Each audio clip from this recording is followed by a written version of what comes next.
This is Justice Worriers, a podcast where we think about things that are right and wrong in our world and how Christian ideas can help us respond to them. We prefer hard questions over easy answers, and we'd love you to join us in our ramblings. Listen in and contact us using the links in the show notes.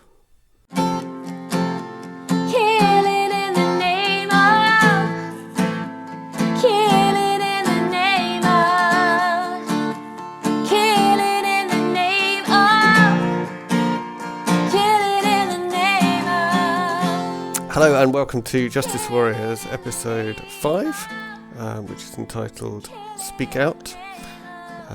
My name is Andy and I'm joined by Leah. Say hi, Leah. Hi there. And Jörg. Say hi, Jörg. Hello. And what we're going to talk about this evening is something that we've talked about a lot when we've been having conversations about making this podcast and generally about life, which is this sense that I sometimes express of we should speak up and try and change the world to make it better by talking about things that are bad. So we're going to try and explore that idea and the ideas around that this evening. But let's start off by talking about the homework that we did. So I did some homework which I think really brilliantly demonstrates the complete pointlessness of speaking up, because we challenged ourselves for the homework for this to pick something to speak up about and then speak up about it. So I tried to speak about the desperate situation of some people who are in an abusive or dangerous household during this time of social isolation. So what I did was I wrote a tweet about it that was that did no good at all. But I did do my homework. Did anyone else do any homework? I did. So I dropped a comment into our home group. We're having a WhatsApp chat, and everybody was being really encouraging. And, and then I just went, oh, and what about all those people who are suffering abusive relationships? And it was like I just dropped a stone in the pond. There was kind of a big delay while the ripples just travelled out to the edges. And then somebody else said something else encouraging. So I think I timed it badly. Well, you did make a difference, though, you're speaking out, I suppose. Well, it might have made a difference, or it might have just made people think, oh, Leah's off on one again. Who knows? Someone did reply to my tweet saying, yeah, I don't know. So I feel like I've really made a difference in the world as well. Right. Well, I just kind of used the homework to do something I was supposed to do anyway, which was to write a little 200, 400-word thing on COVID-19 and Pentecostals in Africa. And originally I didn't want to do it because I don't like exoticizing and, of course, there's some Pentecostals who say some strange things about protection from the viruses through the Spirit and all of that.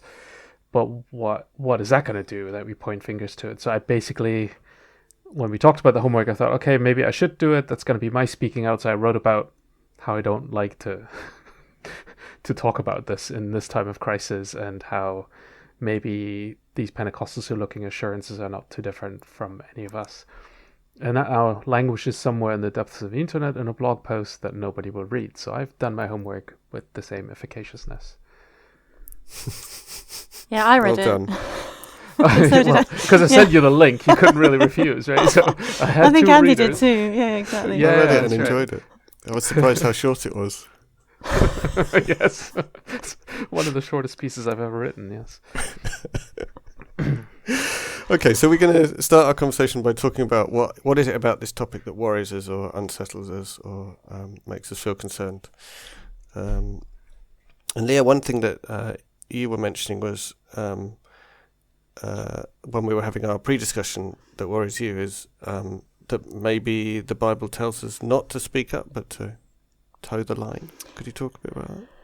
Yeah, Lizzie, our producer, raised a really good question about, are we actually allowed to challenge leadership in our churches and question, which is part of speaking out. And I think what worries me is there is a real problem with feeling that we don't have the kind of legitimacy to raise those issues and to challenge and question. Because if you just read the New Testament and you read it in quite a surface way, which you can quite possibly do, it does kind of give this impression of be a good Christian, be kind to the people around you, be a good neighbour, keep your head down, do what society says that you should do so that you don't bring any disrepute to the gospel.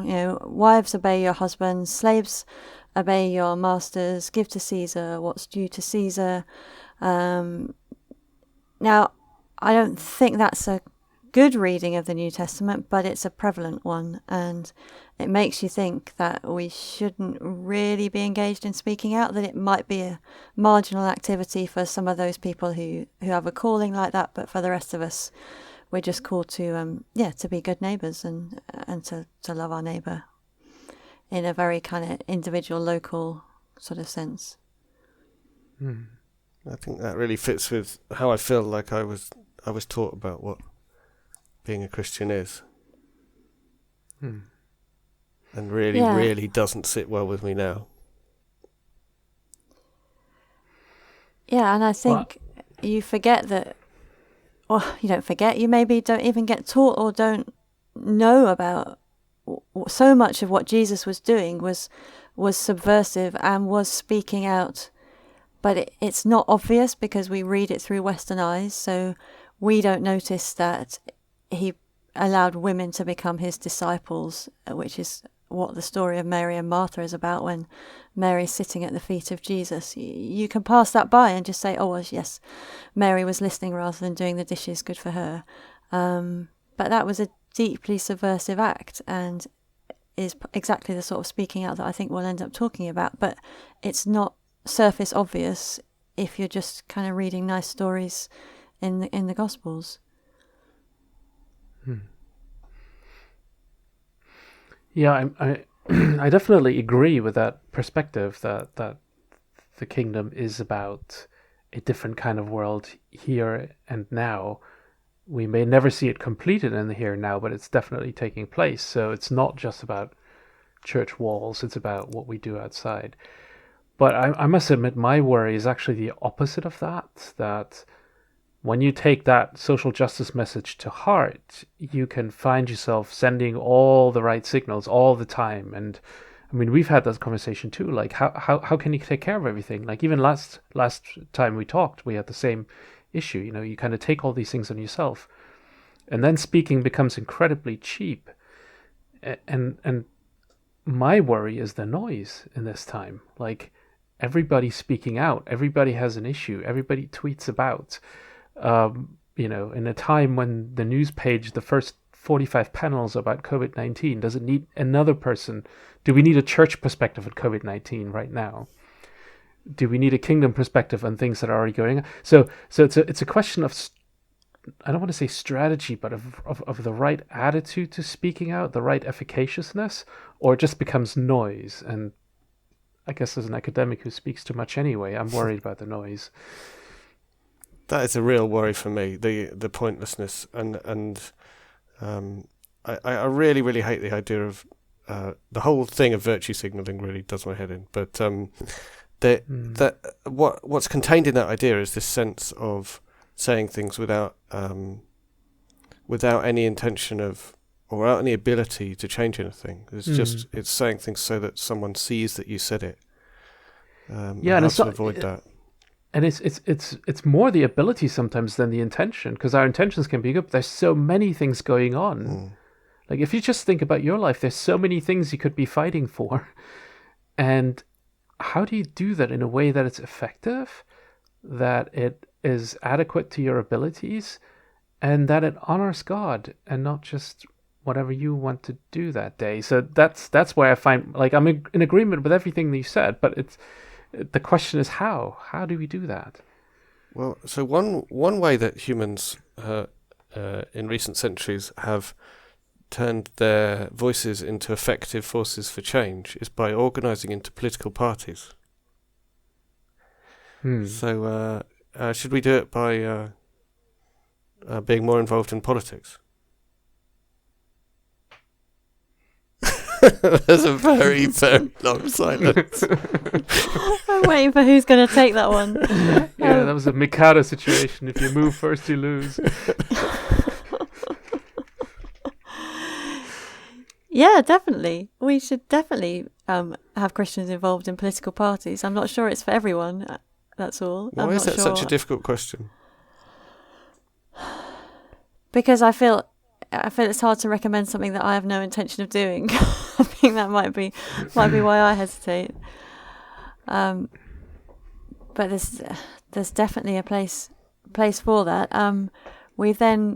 You then have to unpack what that actually looks like, and unfortunately we have a glaring example across the other side of the Atlantic, which is what we definitely around this table wouldn't want it to look like.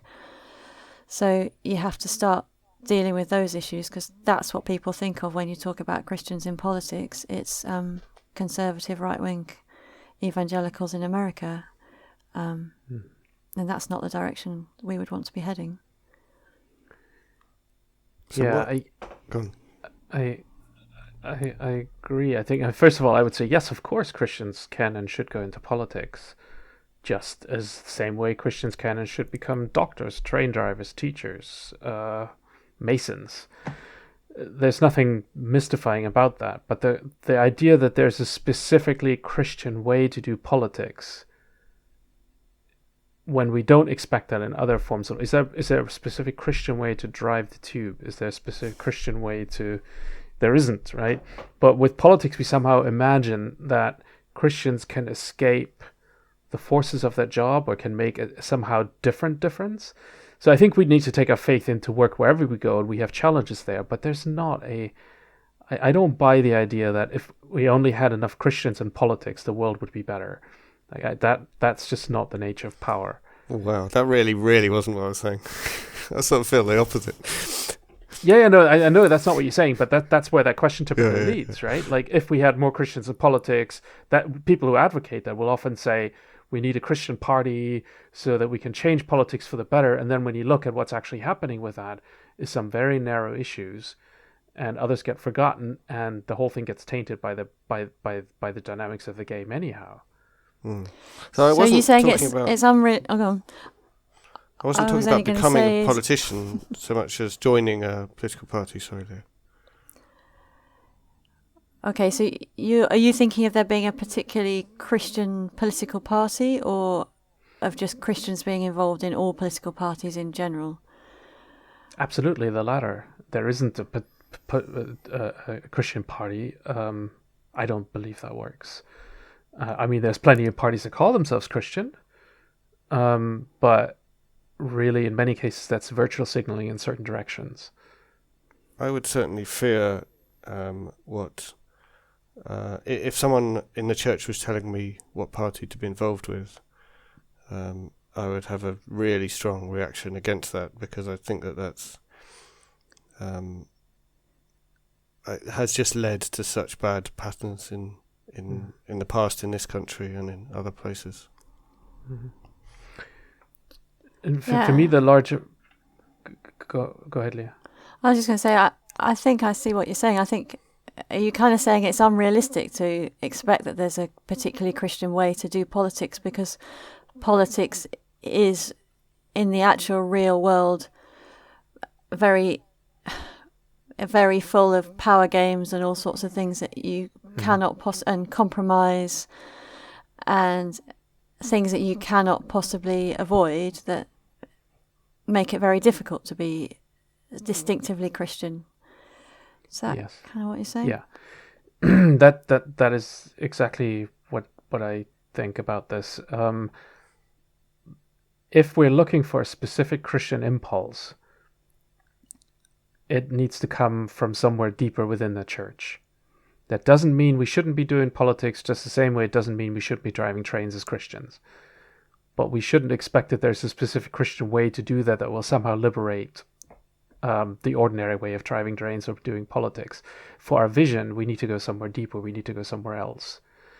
So the answer to speaking out is not to let us all become media activists or politicians, but is actually to think about speaking more deeply from a kingdom perspective, and then translate that into actions wherever we are, whether it is politicians, whether it is teaching, whether it is driving a train.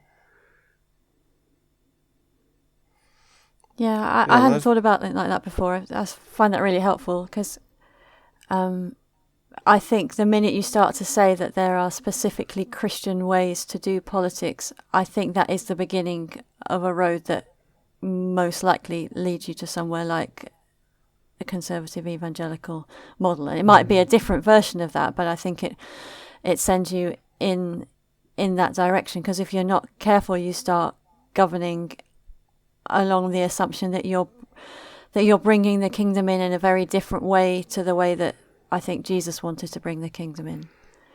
Yeah, I think that's the point more for me. Like, there's probably a particular Christian way of doing politics that is perhaps more aware of the dynamics of power, that doesn't want to play the games by the same standards. Yeah, and I think that's like your Christian train driver who doesn't get involved with the gossip at a break time or whatever, isn't it? It's the same kind of principle. Exactly, and in politics you will realize how hard it is, right? Because there's a certain brutality to it that is much harder to square with the gospel than driving the train, because then maybe there you just have to deal with the gossip. But in many other professions, if you work in the industry and you think about where the goods are going, maybe even toward weapons or something like that, all of a sudden it's also very hard to be a Christian.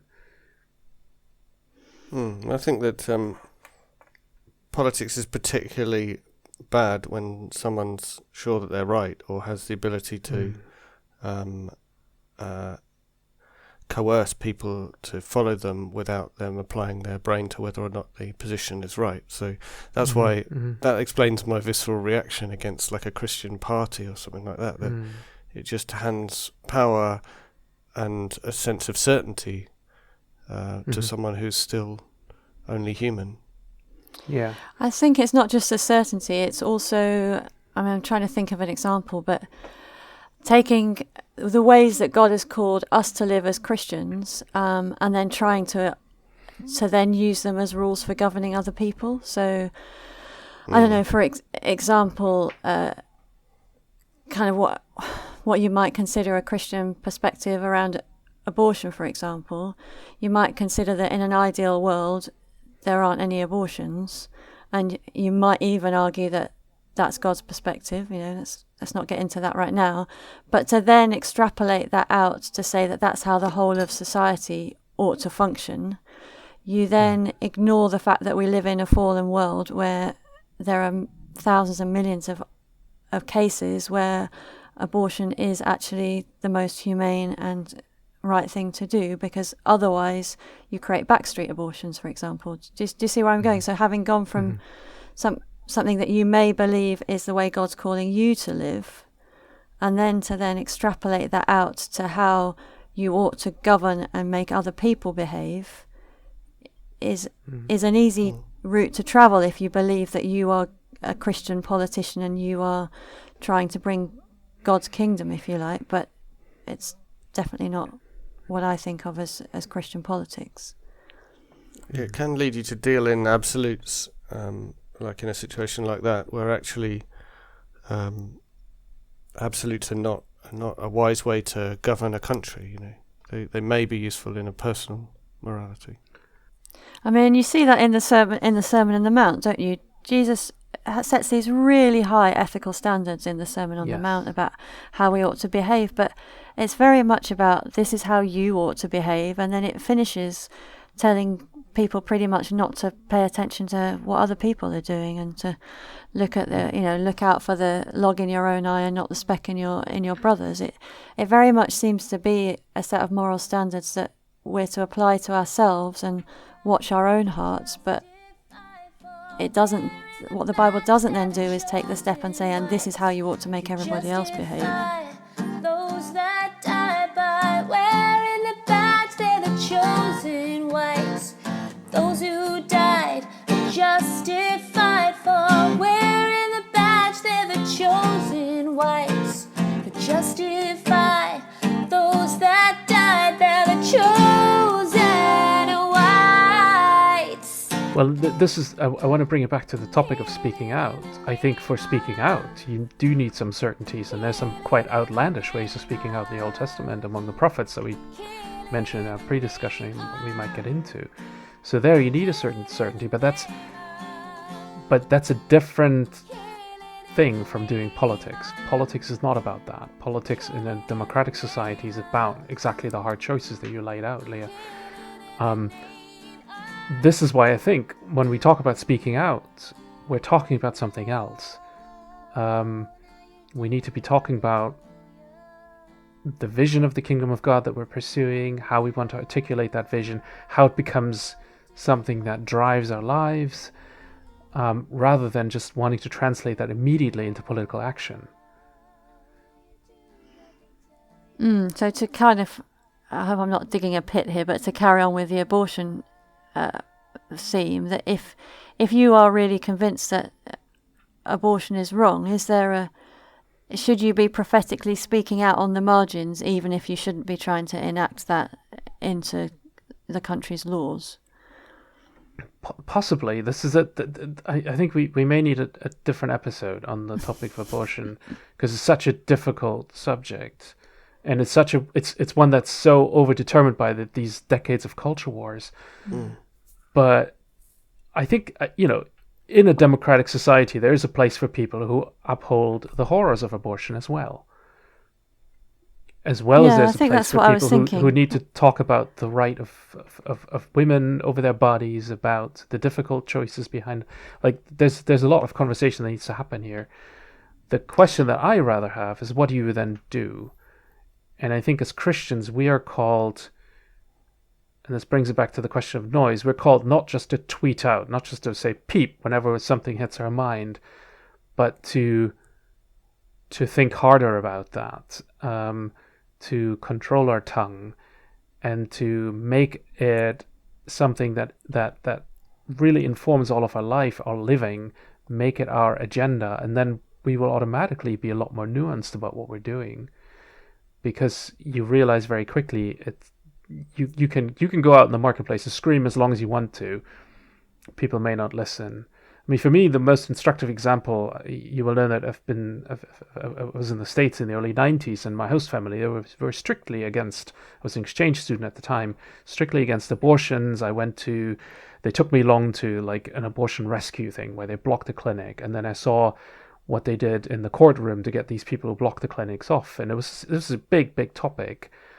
But it accomplished so little. And then a year or two later, the same person was involved in a different project that helped women who were in precarious situations make that decision to keep the baby and then take care of them, help them through it, help them with clothes. So it becomes a much more invested issue, a much more wiser way to really invest more of yourself. It's cheap to go out there, block the clinic for a day, pay a lawyer $500 to knock you out of prison, and then you're done. Is that really speaking out? Is that what we're expecting? Is that what's going to make the difference? That's cheap. That's noise. It's not just about the ease, it's about the lack of engagement, isn't it? So you're describing in the first example a process where there was no recognition of the humanity of the people whose lives were touched by the issue. So you're coming in from the outside, saying this is how it ought to be, without any of what you feel sure Jesus would be doing, which is actually getting to know and get alongside people for whom it's a really real and live issue. Yes, Something that always comes up for me when I think about what Jesus was doing was that he always seemed to be on the side of the powerless against the powerful. I know we've talked about that a lot. So I feel like if we're going to make a list of rules that help us know how and when to speak out, included in that list should be you're speaking on your own behalf or on behalf of someone else, but you're speaking for the less powerful to the more powerful. Does that make sense? Mm-hmm. Well, I found an ideal Old Testament verse for that. If you you already know where this is going to go, that's why you're laughing. But, this is a great verse. Proverbs 31, verse 8. Speak up for those who cannot speak for themselves. for the rights of all who are destitute. Speak up and judge fairly. Defend the rights of the poor and needy. That's the thing you mean, right? That's the kind of thing I mean. Now, if you could undermine that would be great. if I could only... I'm just going to read the context. So this is sayings of King Lemuel, an oracle that his mother taught him. And it goes like this. O my son, O son of my womb, son of my vows, do not spend your strength on women, your vigor on those who ruin kings. It is not for kings, O Lemuel, not for kings to drink wine, not for rulers to crave beer, lest they drink and forget what the law decrees, and deprive all the oppressed of their rights. Give beer to those who are perishing, wine to those who are in anguish. Let them drink and forget their poverty, and remember their misery no more. Speak up for those who cannot speak for themselves, for the rights of those of all those who are destitute, and so on. So, I mean, this is... It strikes us as funny at first, but I think there's a deeper truth in here. There's actually an investment of lifestyle that's required, and it comes from the king. So this is an instruction not to make noise, but an instruction to speak in parallel to the measure of power that you have. So instead of being reckless with the power you have, you should be responsible with what you're doing. And the more power you have, the more you are called to speak out.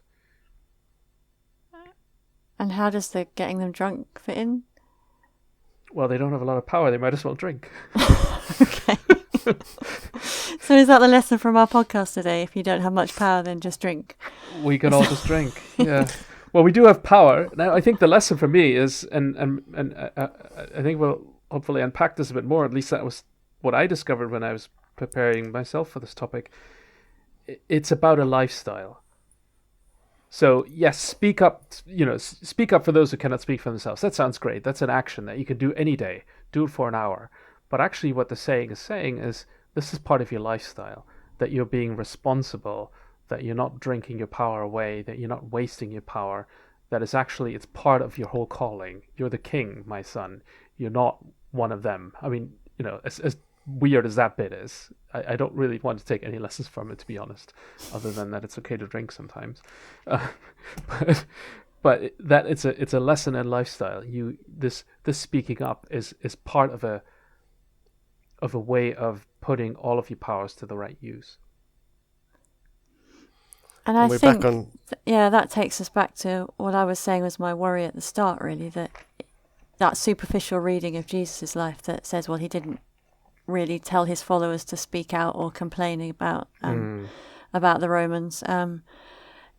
But he did it with his lifestyle, didn't he? With the encounters he had with people, the way he engaged with people, the people he spent his time with.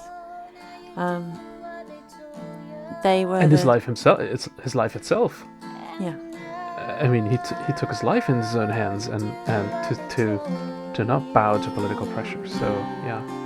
And now you do what they tell you.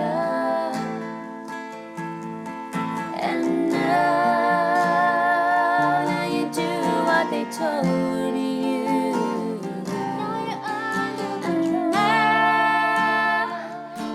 Actually, Jesus' example is an interesting one to feed into the debate that we've had a few times about how much power we have.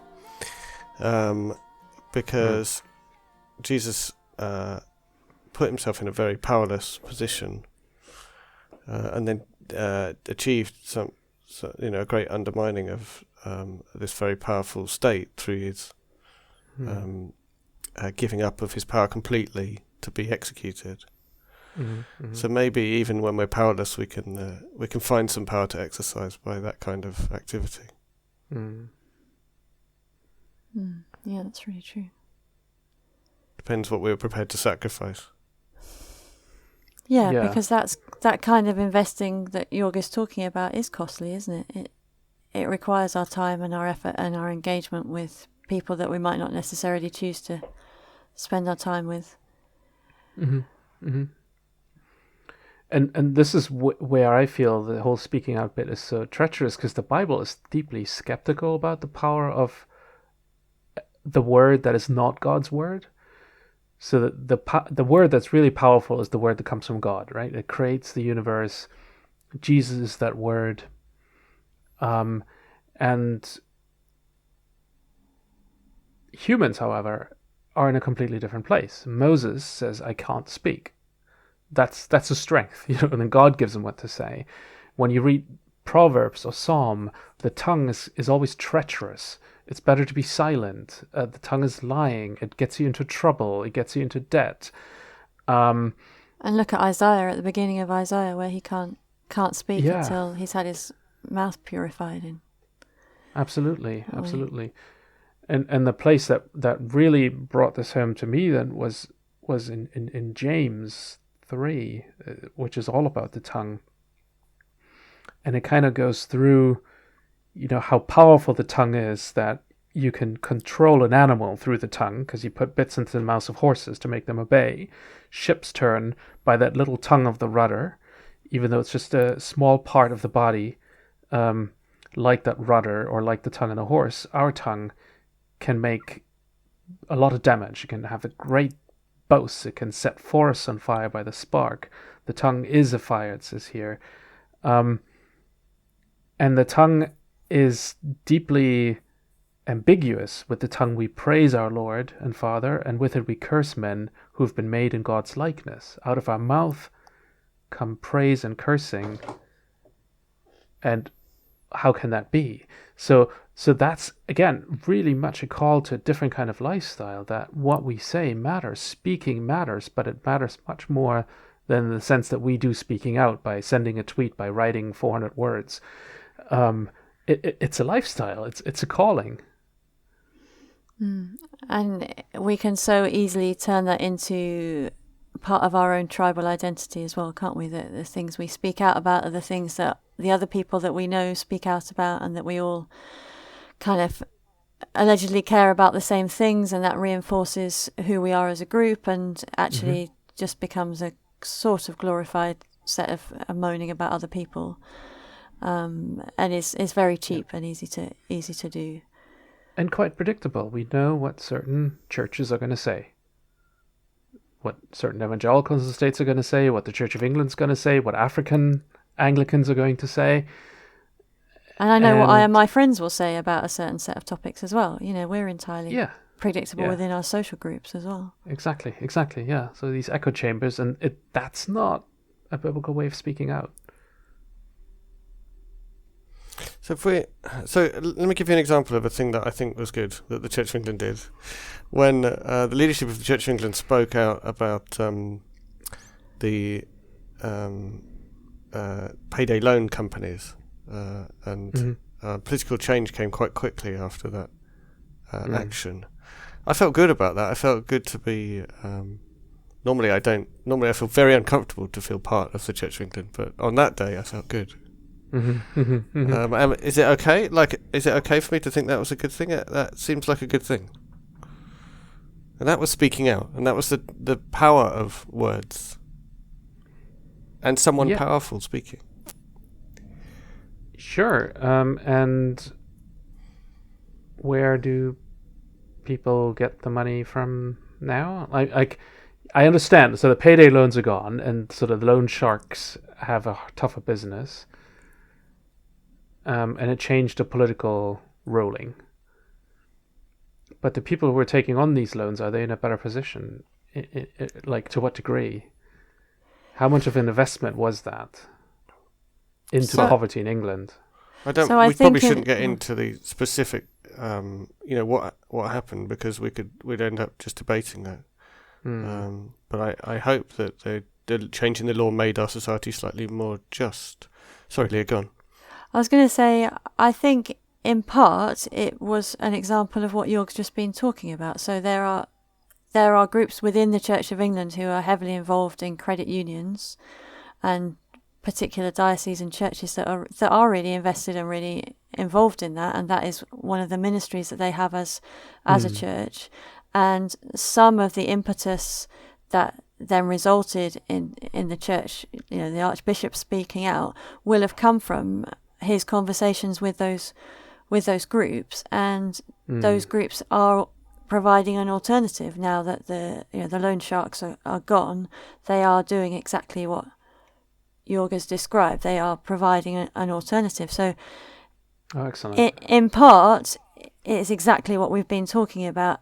In the much larger picture, not every church is involved in a credit union, not every diocese, not everybody who previously went to a loan shark is now able to get a nice loan from a group of Christians who aren't going to go and take their telly when they don't pay, So, like everything, it's imperfect, but I don't think it's wholly lost. I think there's some really good stuff that went on there. Well, thank you for that. Is there a role for an ordinary member of the church who is not invested to that extent to support that kind of work?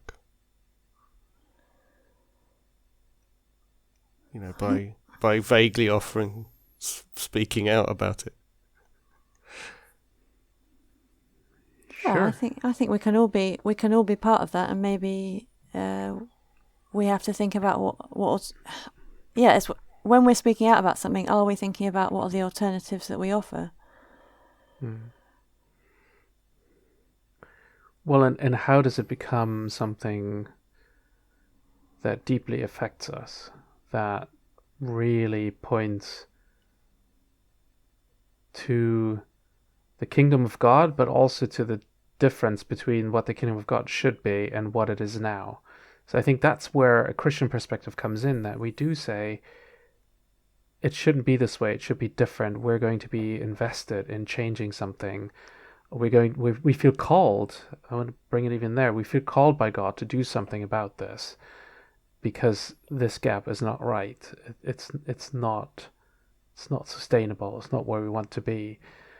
So for me, that's the thing that I found challenging to myself in thinking about this topic, is, again, not being cheap about speaking out, not doing something, oh yeah, great, this is some nice initiative, I love doing that, but how does it really become something that I am invested in, that costs me something as well, where the speaking out becomes part of my lifestyle, not in the sort of quick throwaway sentence here and there, actionism left and right. Yeah, and the example that keeps coming to mind when we talk about being invested is some of the prophets whose entire life was like a single issue politician or campaigner, maybe. Yeah, those people were invested. They seem like a good example, but quite a scary example to try and follow. And yeah, but they're the biblical example. Yes, of course they're scary. Do you then have to look at the issue of calling? I mean, a little bit like we were just saying with the credit unions, not every church's thing is offering a credit union, but they and the individuals in the church may well be doing other things that can be seen as kingdom work. Are we to spend more time in prayer and asking God what the things that we should be speaking out are? Are we meant to discern some sense of what our individual calling is? Because we can't, if we try to speak out on everything, it automatically becomes cheap, because it's thousands of issues that we could never be properly involved in. So yeah, should we be searching for the thing that we as an individual are meant to be speaking out, or is that too individualistic a way of looking at it? Yeah, maybe this little set of rules that we're making is going to include, it just won't be that many things. Less. Speak less. Because I mean, I feel silence is gold, but I feel the environment is obviously something that I really, really care about, and that you could say, oh, do I feel some sense of a calling that's the thing that I speak out about, and I have heavily invested in that as hopefully trying to do things about it. But yeah, in that there's almost a danger of people going, well, that's Leah's thing. That's kind of the thing that their family kind of speak out about, and it then sort of individualizes it. It doesn't become a concern of everybody. Is that okay, or is that? This is a really interesting question. If we look at some of the prophets, they they were heavily invested in single issues, but they were speaking to people that they wanted to persuade, and those people didn't become prophets. The idea wasn't to make everyone be a prophet. So we probably have to think about what issues where we're the audience rather than the prophet, and what that would mean we then did if we were persuaded. Well, I was thinking, but first of all, doesn't matter if it's Leah's thing, because every time I see Leah, I think, well, maybe I should take the train and not the airplane. So it does have an effect in having Leah as you have a prophet or whatever for a certain issue, in that something's raised and people are being called upon to do something about it in their lives. So in some ways, I think that it's okay that we're called to different things in our lives. This is about speaking out. So, things will translate differently for individuals, and not all prophets are tremendously successful in the Old Testament, certainly. So we're discussing a different topic here. This is about speaking out, not necessarily about doing proper politics, which we wanted to reserve to a later episode. So what are the principles of speaking out? And I think the sense of calling is an important one, and for me,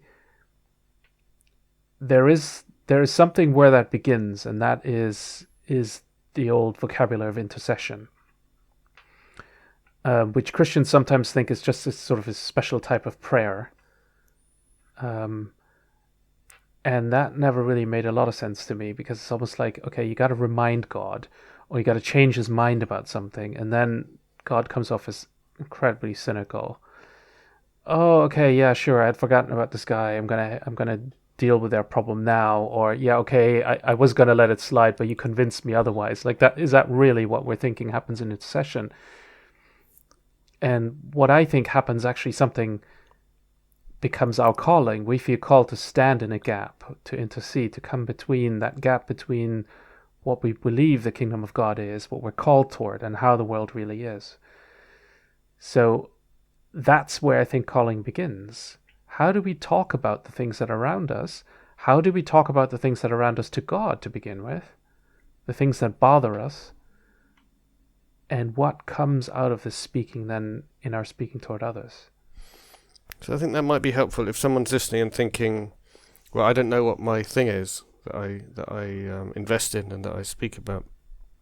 It might be helpful, if you find yourself in that position, to be praying about it and see what you're saying to God, or what you're talking to God about.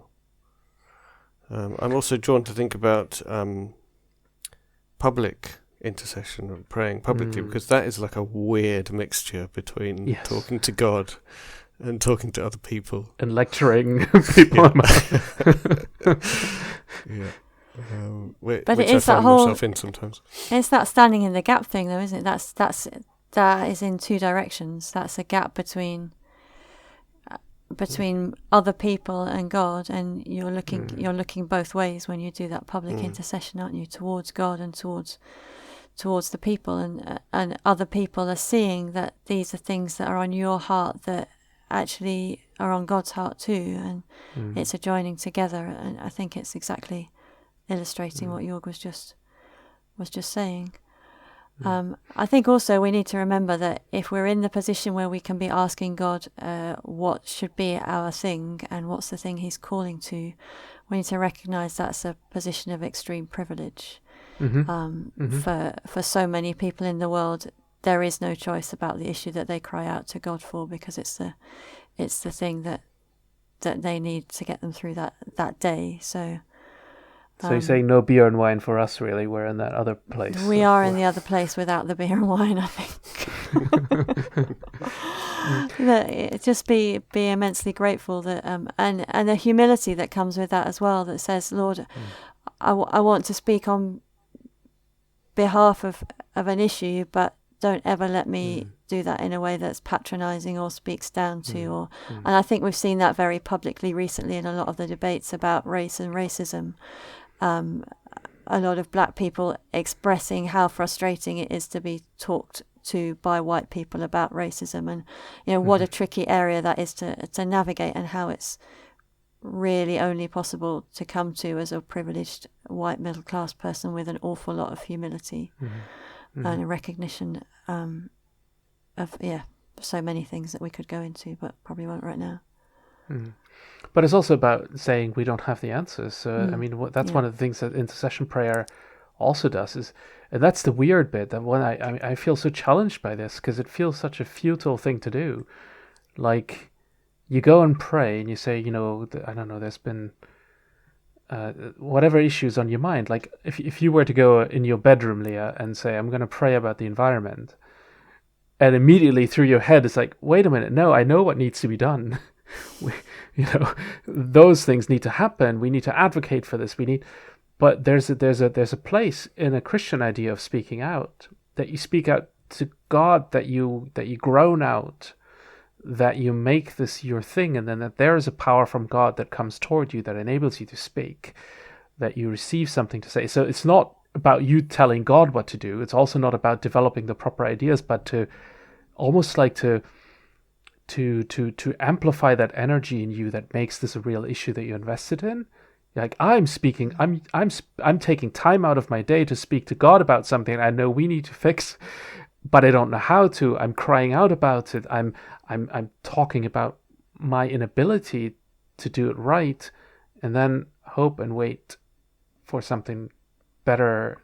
And that's a biblical promise too. I mean, Lizzie, our producer, wrote in the chat, isn't there also the Holy Spirit that comes in? And that's exactly the biblical promise, that the words are given to us, that if this becomes a thing that we're called to, that we're interceding before God about, that He will endow us with power to speak about these things in a different way. And taking that time to pray is humility producing in itself, isn't it? Because it's a time when you're saying, okay, God, I could be doing 50 million other things with this half an hour, all of which the world would probably judge to be more effective in trying to achieve what I'm trying to achieve than me sitting here talking to you. However, that's not what I believe. I believe that actually this is important time, and I might just have to let go of my sense of achieving this or achieving that as I come and pray. And I don't even know how to do it. Like you're sitting there. I don't know if maybe it's just me, but whenever I try and have a prayer time like this, you concentrate for like 60 seconds, and then there's tons of things that run through your head, or you're like, oh, this is futile. Like, why am I telling you, God, what I should be doing? Like, I can't even put it in words correctly. What is my power here? So it's almost giving ourselves that space of articulating our inability as a way of investing and expecting something from God. But I think it's it's useful in other ways as well, because we talked before about feeling angry with other people and wanting to change the world because of the things other people are doing. And one way of dealing with that is to gain this great humility, that presumably God gives you, to realize your own flaws and blah blah blah. But another way of dealing with that anger is to turn it towards God, because God can put up with it quite effectively, and say to God, why on earth is the world like this? And often that it's like a useful redirection of anger, but it's also sometimes it's like a realistic reflection of how you feel, and it gives me, at least when I do it, it gives me more of a point. If I'm saying to God, oh God, you know what to do, and I would like you to do it, please, it feels pointless. But if I'm saying to God, why on earth haven't you done this thing? And I may very well be wrong about what you should do, but I don't really care, why haven't you done it? Then it feels much more constructive to me, at least. Yeah, and you're putting your own life on the line, as it were, right? You're saying, like, God, we're going to fight this out. I want an answer about this because I care. And the things we don't care about, we just kind of say, oh yeah, God help the poor, and something over there that I've heard in the news. And But when it really becomes something where we're invested, and we all find that easier when it's personal, right? When there's somebody ill or something, then all of a sudden these questions are there. Why me? Why is it this way? And what would it mean to do that for one of those issues that we think we should be speaking out about? It's that investment. And it's a prayer that I pray is kind of, God, widen my heart, widen my scope of the things I care about. It's so easy to, as you say, be emotionally caught up in the people around you that you do very obviously care about. And I have had that experience in prayer of having a great sense of longing and a burden and feeling for people that I know nothing, that I know about but know not at all. And that's been a real aid to prayer, because suddenly you find yourself in a very small way caught up in a little of what God must feel for those people, and able to pray in a way that you maybe wouldn't pray otherwise. But that's like once every few months. it's not a regular experience, but I've found it helpful to ask really God to ask God to give you that sense of caring for people that you don't know. So are we concluding this podcast about speaking up by saying we should be doing quite a lot less of it? We should be not contributing to the noise of just picking up each issue every time, not talking about things that we don't understand or aren't invested in, and not speaking on behalf of people we have no right to speak for, and not speaking about people that God hasn't perhaps given us a calling to speak up about. Speak up about the kingdom. Our speaking up should be like when Jesus goes into Jerusalem and people are crying out, and when the Pharisees say stop, he said, well, if they don't do it, the stones will. We should be so involved in this idea of the kingdom and the things that we are called toward, that this becomes a thing that we draw deeply from our faith, not from some issues, because that's just making noise. So when you say the kingdom, you mean a vision of a better world, do you? I mean a vision of this being God's world. Okay. And then Jesus said the kingdom of God is at hand when he talked about it. So he didn't say it would always be here fully, but he never said this is not God's world. You should wait for something else. This is just about getting through. Right. That sounds hard. Yeah. Cool. I think that's quite interesting. So, I mean, I think we can take that as we can take it as like discouragement of like we shouldn't be talking so much about stuff we know nothing about. But I also think it's potentially encouraging to me to think I don't have to know about everything. I'm not actually going to be called to have an opinion about everything. But I should be on the lookout for what I do care about, and through praying what I find that God is helping me care about, and getting myself into a position where I have something useful to say about it, maybe. Cool. Your summaries are really good. There's nothing to say.